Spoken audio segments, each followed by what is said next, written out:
नमस्कार. अवधूत चिंतन श्री गुरुदेव दत्त. उंबरठ्यावर हळदीचे पाणी शिंपडण्याचे हे 7 चमत्कारी फायदे.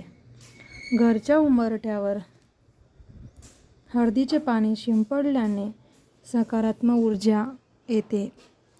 2.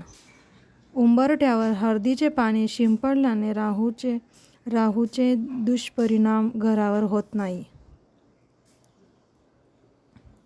3. घरच्या मुख्य दरवाजावर श्री गणेशाचे पुत्र शुभ लाभ स्थापित केले जाते. त्यामुळे मित्रांनो, घरच्या उंबरठ्यावर हळदीचे पाणी शिंपडल्याचे अनेकदा तुम्ही पाहिले असेल, पण असे का केले जातं याचा कधी विचार केला आहे का? हे करून काय फायदा मिळतो? तुम्हाला याबद्दल माहिती नसेल तर हा व्हिडिओ नक्की पहा. वास्तविक पाहता ज्योतिषशास्त्रात घरातील मसाल्याचा संबंध ग्रहाशी जोडण्यात आला आहे. पूजेत काही मसालेही वापरले जातात. हळद देखील यापैकी एक आहे.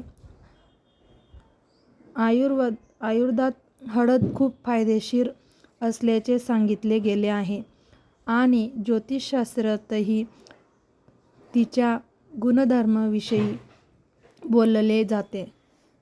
हळदीचे पाणी चमत्कारिक मानले जाते. हळदीच्या पाण्याचे उपाय केल्याने घरातील विविध समस्या आणि प्रत्येक दुःख नाहीसं होतं, असे मानले जातं. घरच्या उंबरठ्यावर हळदीचे पाणी शिंपडण्याचे अनेक फायदे सांगितले आहेत. जाणून घेऊया ज्योतिषशास्त्रात त्याचे काय फायदे आहेत. नंबर 1. हळद अतिशय पवित्र मानली जाते. म्हणूनच घरच्या उंबरठ्यावर हळदीचे पाणी शिंपडल्याने सकारात्मक ऊर्जा येते आणि घरात सुख शांती नांदते. पूजेतही हळदीचा वापर होतो. असे म्हणतात की घरच्या उंबरठ्यावर हळदीचे पाणी शिंपडल्याने घरातील नकारात्मक शक्ती निघून जातात आणि संकटही टाळतात. ज्योतिषशास्त्रानुसार घरचा उंबरठा राहूशी संबंधित मानला जातो. म्हणूनच उंबरठ्यावर हळदीचे पाणी शिंपडल्याने राहूचे दुष्परिणाम घरावर होत नाहीत आणि घरात सुख, समृद्धी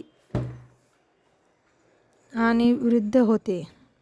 घरच्या मुख्य दरवाजावर श्री गणेशाचे पुत्र शुभ लाभ स्थापित केले जातात. त्यामुळे उंबरठ्यावर हळदीचे पाणी शिंपडल्याने घरात सर्व शुभ कार्य होतात.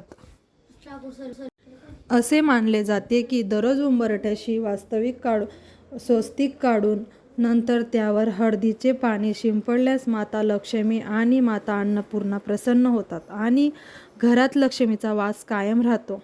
ज्योतिषशास्त्रानुसार हळदीच्या पाण्यात 1 रुपयाचे नाणे बुडवून त्याने उंबरठ्यावर पाणी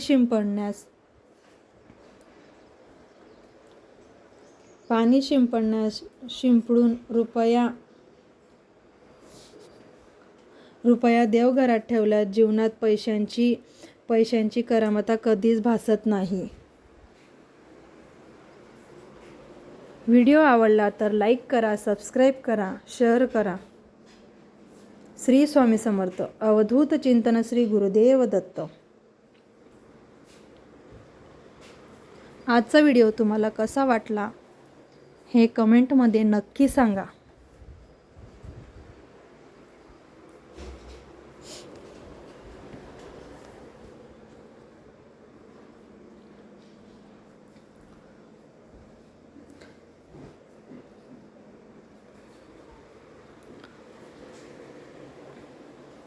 उंबरठा पूजन करताना गुरुवारी किंवा शुक्रवारी पूजन करू शकतात.